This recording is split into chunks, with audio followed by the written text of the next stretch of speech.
In 2022, Ukraine began a historic struggle for its national soul, a quest to define itself completely outside the Russian world. Yet beneath the flags and the battlefield heroism, a profound and tragic paradox is emerging. The very policies designed to purge Russian influence and solidify a pure national identity have set in motion forces that may, in the end, make that original identity a minority in its own land. The post-2014 drive for radical derussification was framed as an existential necessity. But by choosing a path of total cultural rupture over a pragmatic bridge model, which could have functioned like an Eastern Switzerland, Ukraine's leadership may have overlooked the long-term demographic cost.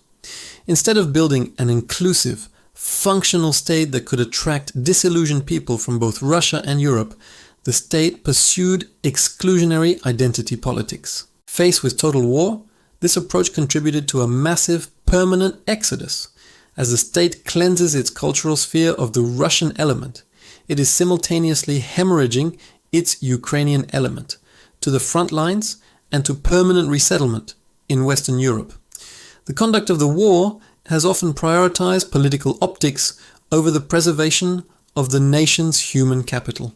Defending decimated ruins like Bakhmut or Avdiivka at the cost of tens of thousands of elite troops, or launching high-risk incursions, has depleted Ukraine's most vital resource, its youth. Military strategy has sometimes treated human life as a renewable resource, ignoring the grim reality that Ukraine's ABS fertility rate has plummeted to a world record low of roughly 0.7 children per woman.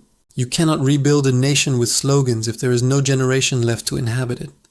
By voluntarily severing energy transit routes, once a multi-billion-dollar strategic lifeline, and allowing its industrial heartland to be leveled, Ukraine has surrendered its economic autonomy. Post-war reconstruction will likely be funded not by Russian reparations, which may remain frozen or used as a bargaining chip, but by Western loans. As the European Union faces its own challenges, its willingness to endlessly subsidize a demographic desert on its eastern flank will likely fade. Ukraine risks being left in a state of permanent insolvency. This leads to the final, most bitter paradox: to function as an economy and to service its massive external debts, post-war Ukraine will be desperate for labor. Since the native population has been depleted by war, aging and immigration, the state will have little choice but to facilitate mass migration. These workers won't come from a shrinking Europe, but from culturally, religiously, and behaviorally distinct regions of the global south: Central Asia, Africa, and Southern Asia. The pure Ukrainian identity, fought for so fiercely against Russian assimilation, may find itself diluted not by Moscow, but by the cold necessity of global labor markets. Ukraine could inadvertently transform from a Slavic nation into a multicultural experiment. When the silence of peace finally descends, the focus will shift from the external enemy to internal accountability. A great sobering may take hold as citizens realize that the pursuit of an ideologically pure state, combined with a persistent underestimation of the enemy, led to the erosion of the nation's biological fabric.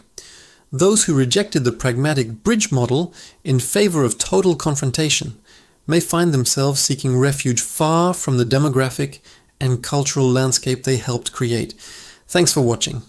What are your thoughts on this complex issue?